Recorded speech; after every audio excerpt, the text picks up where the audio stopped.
দেশীয় গ্লোব বায়োটেকের করোনার টিকা বঙ্গোভ্যাক্সের ক্লিনিক্যাল ট্রায়ালের প্রোটোকল জমা।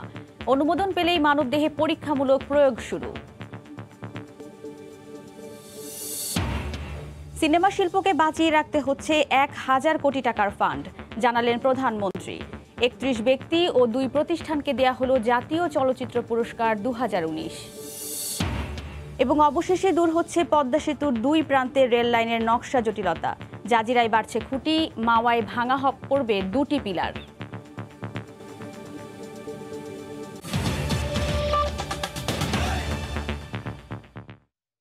সময় সংবাদের সঙ্গে আছি আমি ওয়াহিদা স্বপ্না। দেশীয় গ্লোব বায়োটেকের করোনা ভ্যাকসিন বঙ্গোভ্যাক্সের ক্লিনিক্যাল ট্রায়ালের নৈতিক অনুমোদনের জন্য বাংলাদেশ চিকিৎসা গবেষণা পরিষদ BMRC-তে আবেদন করা হয়েছে। দুপুরে CRO লিমিটেডের মাধ্যমে BMRC-তে এই আবেদন জমা দেওয়া হয়। গ্লোব বলছে অনুমোদন পেলেই শিগগিরই মানবদেহে প্রয়োগ করা হবে এই টিকা। তবে কবে নাগাদ সাধারণ মানুষের কাছে পৌঁছাবে টিকা সেটি এখনই না জানালেও সফলভাবে প্রক্রিয়া শেষ করতে চায় প্রতিষ্ঠানটি। প্রাণীদেহে প্রথম ধাপের সফলতার সুসংবাদ জানানোর প্রায় ৬ মাস পর বাংলাদেশ চিকিৎসা গবেষণা পরিষদে বঙ্গোভ্যাক্স। রোববার সকালে CRO লিমিটেডের মাধ্যমে বাংলাদেশি গবেষকদের উদ্ভাবিত করোনার টিকা বঙ্গোভ্যাক্সের ইথিক্যাল ক্লিয়ারেন্স অ্যাপ্লিকেশন নিয়ে BMRC-তে আসে গ্লোব বায়োটেকের দল। এ সময় উপস্থিত ছিলেন গ্লোব বায়োটেকের চেয়ারম্যান হারুনুর রশিদ, CEO কাকন নাগ, প্রতিষ্ঠানটির গবেষণা ও উন্নয়ন বিভাগের প্রধান ডক্টর আসিফ মাহমুদ সহ রিসার্চ টিমের অন্যান্য সদস্যরা। দুপুর 12:30টার দিকে BMRC-তে জমা দেওয়া হয় আবেদন। এরপর গণমাধ্যমে কথা বলেন তারা। বলেন অনুমোদনের পর 7 থেকে 10 দিনের মধ্যে ট্রায়ালে যেতে পারবে বঙ্গোভ্যাক্স। সায়েন্টিফিক্যালি আমরা আগাচ্ছি এবং সায়েন্টিফিক্যালি যখন এটা অ্যাপ্রুভড হবে তখনই সেফটি, ইমিউনোজেনিসিটি এগুলো সব কিছু দেখেই আমরা মানবদেহে এটাকে প্রয়োগ করব।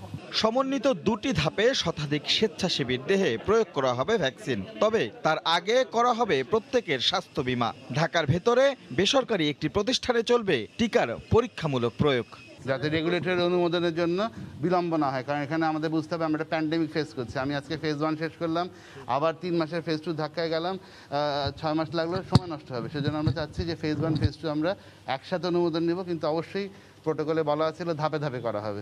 আমরা আসলে ওনাদের সাজেশন, প্রোটোকলের যে নিয়ম আছে সেই নিয়ম মেনে ঢাকাতে এই ট্রায়ালটা হবে। এটা হসপিটালে তো অবশ্যই হবে, কিন্তু কোনো সরকারি হাসপাতালে না। এটা CROর একটা ক্লিনিক্যাল সাইট আছে, সেই সাইটে হবে। মানবদেহে ক্লিনিক্যাল ট্রায়ালের পুরো প্রক্রিয়া বিশেষজ্ঞদের তত্ত্বাবধানে সম্পন্ন হবে বলে জানায় গ্লোব বায়োটেক। ক্লিনিক্যাল ট্রায়ালের যে ডোজ সেটা কিন্তু সার্বিক তত্ত্বাবধানে রেগুলেটরদের উপস্থিতিতেই হতে হবে। ক্লিনিক্যাল ট্রায়ালের জন্য যে ব্যাচগুলি সেগুলি কিন্তু এখন আমরা শুরু করিনি। তবে এ বিষয়ে কোনো কথা বলেনি BMRC। রাশেদ লিমন, সময় সংবাদ, ঢাকা। এদিকে আন্তর্জাতিক মানদণ্ড মেনেই যেন গ্লোবের ভ্যাকসিন বঙ্গোভ্যাক্সের নৈতিক অনুমোদন দেয়া হয়, পরামর্শ বিশেষজ্ঞদের। আমাদের আশা থাকবে যে এটা অবশ্যই আন্তর্জাতিক মানদণ্ডে উত্তীর্ণ একটা প্রোটোকল হতে হবে এবং BMRC-কে ওর অ্যাসাইন্ড রোল, এটা অ্যাসাইন্ড রোল আর কেউ করতে পারে না। এটা BMRC-র কোনো বিকল্প সংগঠন নেই। তাহলে BMRC-কে অবশ্যই জাতীয় প্রয়োজনে, দেশের প্রয়োজনে এটাকে এক্সপেডিট করার কথা চিন্তা করতে হবে। এবার অন্য প্রসঙ্গ। চলচ্চিত্র শিল্পকে হারিয়ে যেতে দেয়া হবে না উল্লেখ করে প্রধানমন্ত্রী শেখ হাসিনা জানান, এ খাতের উন্নয়নে ১,০০০ কোটি টাকার তহবিল করা হচ্ছে। জাতীয় চলচ্চিত্র পুরস্কার ২০১৯ প্রদান অনুষ্ঠানে গণভবন থেকে ভার্চুয়ালি যোগ দিয়ে বক্তব্য রাখেন তিনি। এ সময় ৩১ ব্যক্তি ও 2 প্রতিষ্ঠানকে ২৬টি ক্যাটাগরিতে জাতীয় চলচ্চিত্র পুরস্কার ২০১৯ দেয়া হয়। শুরুতে সাদা কালো, এরপর রঙিন হয়ে বাংলাদেশি চলচ্চিত্রও এখন নির্মিত হচ্ছে ডিজিটাল ব্যবস্থাপনায়। শিল্পী কলাকুশলীদের অনুপ্রাণিত করতে প্রতি বছরের মতো এবারও জাতীয় চলচ্চিত্র পুরস্কার দেয়ার আয়োজন করল সরকার। রোববার সকালে বঙ্গবন্ধু আন্তর্জাতিক সম্মেলন কেন্দ্রে ঘটা করে দেয়া হয় ২০১৯ সালের চলচ্চিত্র পুরস্কার। গণভবন থেকে ভিডিও কনফারেন্সে অনুষ্ঠানে যোগ দিয়েছিলেন প্রধানমন্ত্রী। এবছর বিশেষ অবদান রাখায় ৩১ ব্যক্তি ও 2 প্রতিষ্ঠানের হাতে তুলে দেয়া হয় জাতীয় চলচ্চিত্র পুরস্কার। সরকার প্রধান বলেন, চলচ্চিত্র শিল্পকে কোনো মতেই বিলীন হতে দেয়া হবে না। আধুনিক প্রযুক্তি ব্যবহারের ক্ষেত্রেও আমরা গুরুত্ব দিচ্ছি, কারণ এখন ডিজিটাল যুগ। এটা শুধু আমার দেশে না, আমাদের চলচ্চিত্র যেন বাইরেও যেতে পারে সেই ব্যবস্থাও আমরা করতে পারি। পারি। চলচ্চিত্র শিল্পের আধুনিকায়নে প্রযুক্তির ব্যবহার বাড়ানোর উদ্যোগ নিতে সংশ্লিষ্টদের পরামর্শ দেন শেখ হাসিনা। জানান, তৃণমূলে চলচ্চিত্র পৌঁছে দিতে সিনেমা হল নির্মাণে আর্থিক সহায়তা দেবে সরকার। উপজেলা বা ইউনিয়ন পর্যায় পর্যন্ত সাধারণ মানুষের বিনোদনের একমাত্র জায়গা হচ্ছে চলচ্চিত্র, কিন্তু সেই জিনিসটাই এখন আস্তে আস্তে শেষ হয়ে যাচ্ছে। এই 1000 কোটি টাকার একটা ফান্ড আমরা তৈরি করব, অল্প সুদে এখান থেকে টাকা নিয়ে যারা সিনেমা হল তৈরি করা বা সিনেপ্লেক্স তৈরি করতে পারবে, যেখানে আমাদের ওই অঞ্চলের মানুষের বিনোদনের ব্যবস্থাটা থাকবে। দেবাশিস রায়, সময় সংবাদ, ঢাকা। অবশেষে দূর হচ্ছে পদ্মা সেতুর 2 প্রান্তে রেল লাইনের নকশা জটিলতার। জাজিরা প্রান্তের পিলারে খুঁটি বাড়িয়ে সংশোধন করা গেলেও মাওয়া প্রান্তে পিলার ভাঙার কোনো বিকল্প নেই রেল মন্ত্রণালয়ের হাতে। চলতি সপ্তাহে এমন সংশোধিত নকশাই তারা জমা দিয়েছে সেতু মন্ত্রণালয়। সাইফুল ইসলামের ক্যামেরায় আরও জানাচ্ছেন এহসান জুয়েল। জটিলতা দেখা দেয় গত বছরের জুলাই মাসে। সড়ক থেকে সেতুতে গাড়ি ও ট্রেন ওঠার জন্য যে ভায়াডাক্ট নির্মাণ করা হচ্ছে, সেখানে সেতুর 2 প্রান্তে রেলের 2টি করে 4টি পিলারে মেলে ত্রুটি। আন্তর্জাতিক মান অনুযায়ী রেলের পিলারগুলোর নিচ দিয়ে সেতুতে গাড়ি উঠতে হলে পিলারে যে 15.5 মিটার উচ্চতা ও 5.8 মিটার প্রস্থ থাকা দরকার, তা নেই। বিষয়টি জানার পরই ত্রুটিপূর্ণ এলাকায় রেলের কাজ বন্ধ করে দেয় সেতু মন্ত্রণালয়। এ নিয়ে গত 6 মাসে জল ঘোলা হয়েছে অনেক। একটি সংশোধিত নকশা রেল মন্ত্রণালয় জমা দিলেও সেটি প্রত্যাখ্যান করে সেতু মন্ত্রণালয়। পরে বুয়েটের সহযোগিতায় 31শে ডিসেম্বর জাজিরা প্রান্তের ত্রুটিপূর্ণ 2টি পিলারের প্রতিটিতে বাড়তি 2টি করে খুঁটি যোগ করে আরেকটি নকশা জমা দেয় রেল মন্ত্রণালয়। এবার চলতি সপ্তাহে মাওয়া প্রান্তের জন্য জমা দিয়েছে 3য় নকশা। তবে এই নকশায় সেতু মন্ত্রণালয়ের চাহিদা অনুযায়ী পিলারের উচ্চতা আর প্রস্থ নিশ্চিত করতে ভাঙতে হবে 2টি পিলার। ওনাদের মতামত পাওয়ার পর সিদ্ধান্ত নিয়ে বলছে ভাঙতে হবে কিনা। এখন আমরা আমাদের কনসেপচুয়াল ড্রয়িংটা দিয়েছি, ওনারা কি মতামত দেয় তার উপর ডিপেন্ড করবে। আমরা ডিটেল ডিজাইনটা এখনো পাইনি। কনসেপচুয়াল ডিজাইনটা বিপি ওকে করে দিয়েছে, সেই অনুযায়ী ডিটেল ডিজাইন করছে, তারপরে বলতে পারবো। মাওয়া অংশে ভায়াডাক্টের 14 ও 15 নম্বর পিলার 2টি ভাঙতে এর মধ্যেই শুরু হয়েছে প্রস্তুতি। এই 2টি পিলারের নিচ থেকে সরে নেওয়া হয়েছে মাটি। সংশোধিত নকশায় সেতু মন্ত্রণালয়ের চূড়ান্ত অনুমোদন পাওয়া গেলেই শুরু হবে ভাঙার কাজ। জুলাই থেকে জানুয়ারি 6 মাস পর আবার কাজ শুরু হচ্ছে এই মাওয়া প্রান্তে রেলের ভায়াডাক্টের। মাওয়া ও জাজিরা 2 প্রান্তেই রেলের ভায়াডাক্টের নকশার সমাধান মেলায় হাত ছেড়ে বেঁচেছেন পদ্মা সেতুর প্রকৌশলীরা। আগামী মাসের মধ্যেই 2 প্রান্তে সংশোধিত নকশায় কাজ শুরু করার ব্যাপারে আশাবাদী রেল কর্তৃপক্ষ। এহসান জুয়েল, সময় সংবাদ, মাওয়া, মুন্সিগঞ্জ। বাংলাদেশকে দক্ষিণ পূর্ব এশিয়ায় বিমান পরিবহনের কেন্দ্রবিন্দু হিসেবে গড়ে তুলতে নির্মাণ করা হচ্ছে শাহজালাল আন্তর্জাতিক বিমানবন্দরের 3য় টার্মিনাল। বিশ্বসেরা সিঙ্গাপুরের চাঙ্গি বিমানবন্দরের আদলে আধুনিক সব সুযোগ সুবিধা থাকবে এখানে। সম্পূর্ণ স্বয়ংক্রিয়ভাবে পরিচালিত 21,500 কোটি টাকা ব্যয়ের এই টার্মিনালে আন্তর্জাতিক মানের সব সেবা পাবেন যাত্রীরা। এরই মধ্যে শেষ হয়েছে 10% কাজ। হাজরা শিউলির রিপোর্ট। বিশ্বের শীর্ষ 10 বিমানবন্দরের মধ্যে সবচেয়ে সেরা সিঙ্গাপুরের চাঙ্গি বিমানবন্দর। সাগরের কোল ঘেঁষে নান্দনিক শৈলীতে নির্মিত এই বিমানবন্দরটি আধুনিক প্রযুক্তির সুবিধা ও সেবা দিয়ে প্রথম স্থান ধরে রেখেছে টানা 8 বছর। ভৌগোলিকভাবে আকাশপথে যোগাযোগের সুবিধাজনক অবস্থানে থাকায় এই সুযোগ লুফে নিতে চায় বাংলাদেশ। চাঙ্গি বিমানবন্দরের মতো আধুনিক প্রযুক্তির সমন্বয়ে শাহজালাল আন্তর্জাতিক বিমানবন্দরের জন্য নির্মাণ করা হচ্ছে 3য় টার্মিনাল। বিমানবন্দরের দক্ষিণ পূর্ব পাশে 3,500 একর জমির ওপর 1,500 শ্রমিকের শ্রমে দ্রুতগতিতে চলছে মেগা এই প্রকল্পের কাজ। পদ্মফুলের আদলে করা এ টার্মিনালের নকশাও করেছেন সিঙ্গাপুরের খ্যাতিমান স্থপতি রোহানি বাহারিন। এই টার্মিনালের প্রথম ধাপে থাকবে 12টি বোর্ডিং ব্রিজ, 16টি লাগেজ বেল্ট, বহুতল কার পার্কিং, উড়োজাহাজ রাখার 35টি পার্কিং বে ছাড়াও দ্বিতীয় ধাপে নির্মাণ করা হবে আরেকটি রানওয়ে। খুব শিগগিরই বিমানবন্দরে অত্যাধুনিক এয়ার ট্রাফিক ম্যানেজমেন্ট সিস্টেম ও র্যাডার বসবে। কর্তৃপক্ষের প্রত্যাশা, সম্পূর্ণ স্বয়ংক্রিয়ভাবে পরিচালিত 3য় টার্মিনালটি চালু হলে পাল্টে যাবে শাহজালাল বিমানবন্দরের চেহারা। অতিরিক্ত প্যাসেঞ্জার বহন করা, প্যাসেঞ্জার হ্যান্ডলিং, কার্গো হ্যান্ডলিং সবকিছু হবে অটোমেটিক। এন্ট্রি এক্সিট প্রসেসগুলো সবগুলো ডিজিটাল হবে। তো তো এটা হবে একেবারে যে কোনো বিশ্বের যে অত্যাধুনিক বিমানবন্দরের সময় মানে সমতুল্য একটা বিমানবন্দর।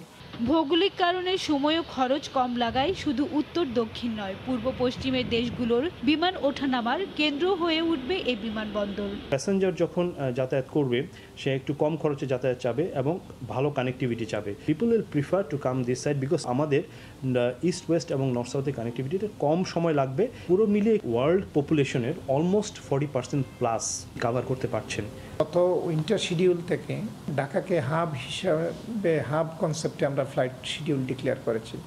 অর্থাৎ আমার Toronto flight, Tokyo flight, London flight, এইগুলোর সাথে কাঠমান্ডু, ব্যাংকক, দিল্লি, ক্যালকাটা, এখানে সবগুলো ফ্লাইট 2 থেকে 4 ঘন্টার মধ্যে ইস্ট ওয়েস্টের একটা শর্টেস্ট কানেক্টিভিটি হবে। তৃতীয় টার্মিনাল চালু হলে শাহজালাল বিমানবন্দর দিয়ে বছরে 2 কোটি যাত্রী যাতায়াত করতে পারবে, আর প্রায় 2.5 লাখ বিমান ওঠানামা করবে এই বিমানবন্দরে। হাজারের শিউলি, সময় সংবাদ, ঢাকা। করোনার স্থবিরতা কাটিয়ে অবশেষে 2.5 লাখ কোটি টাকার বিনিয়োগ লক্ষ্যমাত্রা নিয়ে বঙ্গবন্ধু শিল্পনগরে গড়ে উঠছে একের পর এক শিল্প কারখানা। চুক্তি হওয়ার সঙ্গে সঙ্গে বুঝিয়ে দেয়া হচ্ছে কারখানা স্থাপনের নির্ধারিত স্থান। চলতি বছরের মাঝামাঝি উৎপাদনে যাচ্ছে বাংলাদেশ এবং জাপানের 2টি স্টিল মিল। নূরজামাল আতিকের ক্যামেরায় কমলদের 2 পর্বের ধারাবাহিক প্রতিবেদনের আজ দেখুন প্রথম পর্ব। শ্রমিকদের শোরগোল, গাড়ি আর যন্ত্রের শব্দের সরগরম, একসময়ের পানিতে ডুবে থাকা চরাঞ্চল এখন দেশের সর্ববৃহৎ শিল্পনগরী মিরেশ্বরাই ইকোনমিক জোন। জাতির জনকের নামকরণে নাম দেওয়া হয়েছে বঙ্গবন্ধু শিল্পনগর। করোনার কারণে আটকে যাওয়া কাজ এগিয়ে নিতে শ্রমিকদের চেষ্টার কোনো কমতি নেই। প্রতিদিন কোনো না কোনো প্রতিষ্ঠান ঘটা করে তার কারখানা স্থাপনের ভিত্তিপ্রস্তর স্থাপন করছে। চরের মাটিতে কাটা হচ্ছে কারখানা স্থাপনের খুশির কেক। আবার কোনো কোনো প্রতিষ্ঠানের শীর্ষ কর্মকর্তারা আসছেন কাজের অগ্রগতি দেখতে। যখন ফরেন ইনভেস্টমেন্ট আসবে দেখবেন তাদের সঙ্গে সঙ্গে অনেকগুলি লোকাল ইন্ডাস্ট্রি এবং মাল্টিপ্লায়ার ইফেক্ট হিসেবে অনেকগুলো ডেভেলপ হয়ে যাবে। 2 বছরের কম সময় ধরে চলে আসছে দেশের সর্ববৃহৎ এই শিল্পনগরী গড়ে তোলার কাজ। ইতিমধ্যে এখানে বিনিয়োগে আগ্রহী হয়ে উঠেছে বিদেশি নানা প্রতিষ্ঠান। আগামী 5 বছরের বিনিয়োগের পরিমাণ 3 লাখ কোটি টাকা ছাড়িয়ে যাওয়ার আশা কর্তৃপক্ষের। 2030 সন নাগাদ যখন এই শিল্পনগর বাস্তবায়নটা শেষ হবে তখন এখানে মিনিমাম 25 থেকে 30 বিলিয়ন ডলারের বিনিয়োগ হবে এবং এখানে কমপক্ষে 15 লক্ষ মানুষের সরাসরি কর্মসংস্থান হবে। সবশেষ তথ্য অনুযায়ী বঙ্গবন্ধু শিল্পনগরে চীনের মালিকানাধীন কেমিক্যাল কারখানা, জাপানের স্টিল, ভারতের রং, বাংলাদেশের সুতা তৈরি কারখানা স্থাপনের কাজ চলছে দ্রুত গতিতে। বলতে গেলে অনেকটা গল্পের মতো শোনাবে। এই জায়গায় এক সময় 5 থেকে 10 ফুট পর্যন্ত পানিতে তলিয়ে থাকতো, আর জোয়ার হলে পানির উচ্চতা আরও বেড়ে যেত। কিন্তু সে জলাভূমি এখন 8 থেকে 10 ফুট পর্যন্ত উঁচু করা হয়েছে। আবার এই মাটি আনা হয়েছে বঙ্গোপসাগর থেকে। বঙ্গোপসাগর থেকে আনা নতুন ভূমিতে উঠছে একের পর এক শিল্প কারখানা। বলা হচ্ছে চলতি বছরেই অধিকাংশ শিল্প কারখানা উৎপাদনে যাবে। বঙ্গবন্ধু শিল্পনগর থেকে কমল দে, সময় সংবাদ। সময় সংবাদে আরও থাকছে। ভার্চুয়ালি নয়, অমর একুশে বইমেলা হবে আগের মতোই, জানালেন সংস্কৃতি প্রতিমন্ত্রী। মার্চের শুরুতে আয়োজনের দাবি প্রকাশকদের। পৌরসভা নির্বাচনে যারা আওয়ামী লীগের প্রার্থীদের বিরুদ্ধে নির্বাচন করে জয়লাভ করেছেন তাদের ভবিষ্যতে দলের কোনো গুরুত্বপূর্ণ পদে আর বিবেচনায় আনা হবে না বলে জানিয়েছেন আওয়ামী লীগের সাধারণ সম্পাদক ওবায়দুল কাদের। দুপুরে নিজ বাসায় সাংবাদিকদের তিনি একথা বলেন। ওবায়দুল কাদের বলেন, পরবর্তী ধাপের নির্বাচনে যারা দলের শৃঙ্খলা বিরোধী কাজ করবেন তাদের বিরুদ্ধে শাস্তিমূলক ব্যবস্থা নেওয়া হবে। দলের শৃঙ্খলা বিরোধী কাজ করবেন তাদের বিরুদ্ধে শাস্তিমূলক ব্যবস্থা নেওয়া হবে। তারা জয়ী হন কিংবা পরাজিত হন, পরবর্তী নির্বাচনে তারা মনোনয়ন পাবেন না এবং দলের গুরুত্বপূর্ণ কোনো পদ তারা পাবেন না। আসলে বিএনপি নেতারা মাঠে না গিয়ে ঘরে বসে শীত উদযাপন করেছে। কর্মীরা ভোট দিতে চাইলেও মাঝ দুপুরে ভোট বর্জনের সংস্কৃতি তাদের এখনো তাড়া করে। কেন্দ্র দখল করে পৌরসভা নির্বাচনে আওয়ামী লীগ ভোট ডাকাতি করেছে বলে অভিযোগ করেছেন বিএনপির মহাসচিব মির্জা ফখরুল ইসলাম আলমগীর। বিকেলে রাজধানীর শাহজাহানপুরে বিএনপি নেতা মির্জা আব্বাসের বাসভবনে এক আলোচনা সভায় তিনি এ কথা বলেন। প্রত্যেকটি নির্বাচনে বেশিরভাগ ক্ষেত্রেই তারা দখল করে নিয়ে গেল, ডাকাতি করে নিয়ে গেল, এমনকি খুন পর্যন্ত হয়েছে। জানেন, একজন সিরাজগঞ্জে একজন কমিশনার, তিনি প্রায় 85% ভোট পেয়ে জিতেছেন, তাকে হত্যা করা হয়েছে। এই ইভিএম এর মধ্যে সম্পূর্ণ কারসাজি, কারচুপি করে তা লাগছে। অর্থাৎ সমগ্র রাষ্ট্রযন্ত্রকেই এরা আজকে নষ্ট করে ফেলেছে। এরা রাষ্ট্রযন্ত্রকে ব্যবহার করেছে শুধু নিজেদের ক্ষমতায় টিকে থাকার জন্য। সময় সংবাদে আরও থাকছে। 10 বছরের রেকর্ড তুষারপাতে বিপর্যস্ত সুইডেন, ট্রেন চলাচল বন্ধ, রেড অ্যালার্ট জারি, ইউরোপের বিভিন্ন দেশে পরিস্থিতির অবনতি।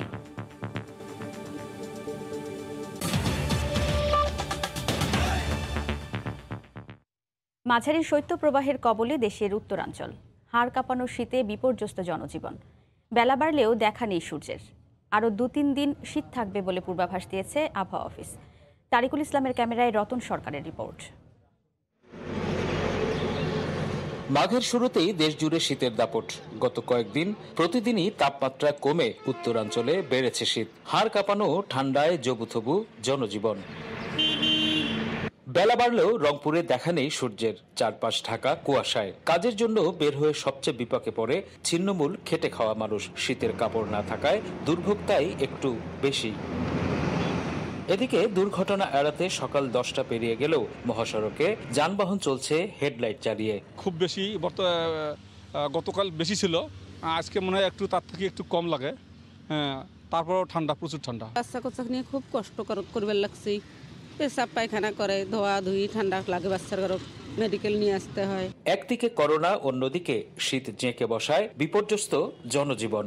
কাজে না যেতে বলে তো এখন সমস্যা, ঠান্ডা প্রচুর। শ্বাসকষ্ট, জ্বর, কাশ এটা বেশি দেখা যাচ্ছে এই ঠান্ডার মধ্যে। প্রচন্ড ঠান্ডা উত্তরবঙ্গে। আরো 2 থেকে 3 দিন শীতের তীব্রতা থাকবে বলে জানিয়েছে আবহাওয়া অফিস। জলীয় বাষ্পের পরিমাণটা বেশি হওয়ার কারণে এবং সেই সাথে সাথে বাতাসের যে প্রবাহটা, এই কারণেই মূলত ঠান্ডাটা লাগতেছে। এটা আরো 2-1 দিন হয়তো কন্টিনিউ করবে, তারপরে হয়তো আস্তে আস্তে তাপমাত্রা বাড়বে। রংপুরে গড় তাপমাত্রা থাকে 8 থেকে 11 ডিগ্রি সেলসিয়াস। আবহাওয়া অফিস বলছে, বাতাসে জলীয় বাষ্পের পরিমাণ বেড়ে যাওয়া এবং দমকা হওয়ার কারণে শীতের অনুভূতি বেশি হচ্ছে। রতন সরকার, সময় সংবাদ, রংপুর। করোনা সহ দেশের যে কোনো দুর্যোগে সেনাবাহিনী দেশবাসীর সহায়তায় পাশে থাকবে বলে জানিয়েছেন সেনাপ্রধান জেনারেল আজিজ আহমেদ। দুপুরে চাঁদপুরের মতলবে মা ও শিশু কল্যাণ কেন্দ্র উদ্বোধন শেষে একথা বলেন তিনি।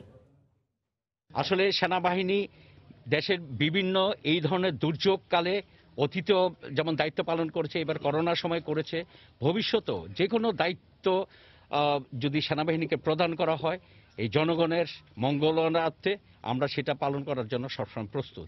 মায়ানমার সেনাবাহিনী প্রধানেরই মিটিং হয়েছে তা না, আমার সাথে তারা হলো তাদের নৌ এবং বিমান বাহিনী প্রধানরাও সেই দ্বিপাক্ষিক মিটিংয়ে ছিল এবং তারা আমাকে যে আশ্বাসটা দিয়েছে যে তাদের সীমান্ত এলাকায় বিভিন্ন ধরনের ইনসার্জেন্সি নিয়ে সমস্যা আছে, তাদের আভ্যন্তরীণ সমস্যা আছে, সেই জন্য তারা কাউন্টার ইনসার্জেন্সি অপারেশন করছে। কোনো ধরনের এইটাকে অন্যভাবে চিন্তা না করার জন্য অনুরোধ করেছে। এবছরও হবে বইমেলা, তবে তারিখ এখনও নির্ধারিত হয়নি। দুপুরে বাংলা একাডেমির সম্মেলন কক্ষে বইমেলা নিয়ে লেখক প্রকাশকদের সঙ্গে বৈঠক শেষে একথা জানিয়েছেন সংস্কৃতি প্রতিমন্ত্রী KM খালিদ। তিনি বলেন, প্রধানমন্ত্রীর কাছে 3টি সম্ভাব্য তারিখ জানিয়ে প্রস্তাবনা দেবে বাংলা একাডেমি। অন্যদিকে প্রকাশকরা মনে করছেন মার্চের প্রথম দিকেই বইমেলা আয়োজনই হবে সবচেয়ে যুক্তিযুক্ত।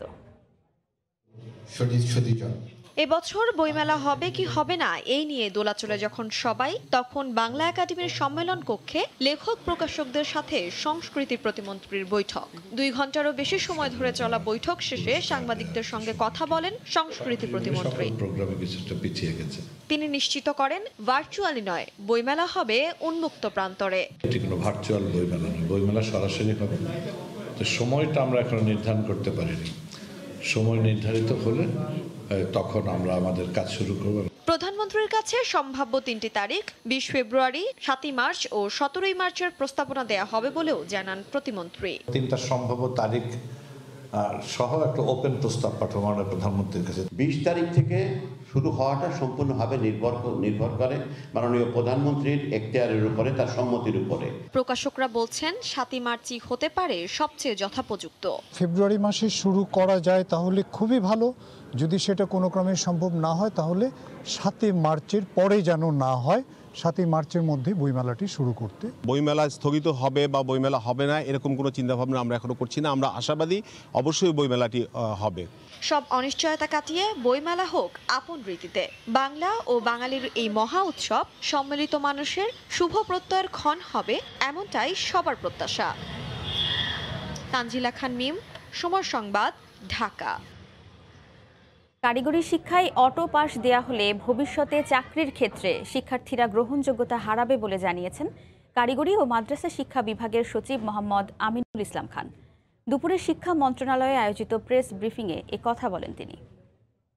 অটো পাস দেওয়া সম্ভব নয়, কারণ তাদের যে রিকোয়ার্ড যে কম্পিটেন্সিস লাগে সেটা তাদের থাকতে হবে। তাদেরকে মূলত যেখানে 10টি প্রশ্নের উত্তর দেওয়া দরকার হতো, এখন তাদের 5টি প্রশ্নের উত্তর দিতে হবে। 6 মাসের সেমিস্টার আমরা সিলেবাস রিডিজাইন করে 4 মাসে করে আমরা 6 সেমিস্টারে আমরা 2 বছর নিয়ে গেলে পরে তাদের যে 1 বছরের ইয়ার লস সেটা অ্যাবজর্ব হবে। টিউশন ফি এবং এগুলো ছাড়া বা পরীক্ষা ফি, অন্যান্য ফি সরকারি প্রতিষ্ঠান থেকে এটা আমরা ওয়েভ করে দিয়েছি। দেশের বাইরের খবর। তীব্র তুষারপাতে বিপর্যস্ত ইউরোপের বেশ কয়েকটি দেশের জনজীবন। জার্মানির দক্ষিণাঞ্চলে প্রচণ্ড তুষারঝড়ে গাছ উপড়ে পড়ে এক বৃদ্ধার মৃত্যু হয়েছে। কনকনে শীতে জুবুথুবু অবস্থা ফ্রান্স, স্পেন সহ বিভিন্ন দেশের বাসিন্দাদেরও। সফেদ তুষারকণা ঝরছে অনবরত। বরফের ভারী আস্তরণে ঢাকা পড়েছে ফ্রান্সের রাজধানী প্যারিসের রাজপথ। এর সঙ্গে ঝোড়ো হাওয়া যোগ করেছে বাড়তি ভোগান্তি। হাড় কাঁপানো শীতে জবুথবু অবস্থা স্থানীয় বাসিন্দাদের। বৈরী আবহাওয়ায় দেশটির উত্তরাঞ্চলের বেশিরভাগ এলাকায় সতর্কতা জারি করেছে কর্তৃপক্ষ। কয়েকদিন ধরেই তুষারের শুভ্র চাদরে ঢাকা জার্মানির দক্ষিণাঞ্চলীয় শহরগুলোর রাস্তা। 1.5 মিটারের বেশি পুরু বরফ জমে থাকায় ব্যবহারের অযোগ্য হয়ে উঠেছে এই রাস্তাগুলো। যান চলাচল স্বাভাবিক করতে বুলডোজার সহ অত্যাধুনিক সরঞ্জাম নিয়ে বরফ সরানোর কাজ করছেন কর্মকর্তারা। তাদের সহায়তায় স্বেচ্ছাসেবী সহ এগিয়ে এসেছেন স্থানীয়রাও। 1 দশকের মধ্যে সবচেয়ে ভয়াবহ তুষারঝড় ফিলোমেনা আঘাত হানার 1 সপ্তাহ পেরিয়ে গেলেও ভোগান্তি কমেনি স্পেনের রাজধানী মাদ্রিদের বাসিন্দাদের। তাপমাত্রা হিমাঙ্কের নিচে অবস্থান করায় এখনো শহরের বেশিরভাগ পথঘাট ছেয়ে আছে বরফে। ঝোড়ো বাতাসে গাছ উপড়ে রাস্তায় পড়ে থাকায় ব্যাহত হচ্ছে যান চলাচল। টানা 3য় দিনের মতো তুষারপাত অব্যাহত থাকায় রাশিয়ার রাজধানী মস্কো সহ বিভিন্ন অঞ্চলের জনজীবন স্থবির হয়ে পড়েছে। রাস্তাঘাটে বরফ জমে থাকায় যান চলাচল ব্যাহত হচ্ছে। এসব রাস্তা থেকে বরফ অপসারণে কাজ করছেন প্রায় 1000 কর্মী। এদিকে তাপমাত্রা হিমাঙ্কের অনেক নিচে নেমে যাওয়ায় তুষারপাত অব্যাহত আছে ব্রিটেনেও। তীব্র শীত জেঁকে বসায় লন্ডনের উত্তরাঞ্চলের বাসিন্দাদের প্রয়োজন ছাড়া ঘর থেকে না বের হওয়ার নির্দেশ দিয়েছে কর্তৃপক্ষ। সৃষ্টি ঘটক, সময় সংবাদ। এ পর্যায়ে শীর্ষ সংবাদ জানিয়ে দিচ্ছি আরেকবার। দেশীয় গ্লোব বায়োটেকের করোনার টিকা বঙ্গোভ্যাক্সের ক্লিনিক্যাল ট্রায়ালের প্রোটোকল জমা। অনুমোদন পেলেই মানবদেহে পরীক্ষামূলক প্রয়োগ শুরু। ওবায়দুল কাদেরের। এই ছিল এখনকার মতো। সঙ্গেই থাকুন সময়।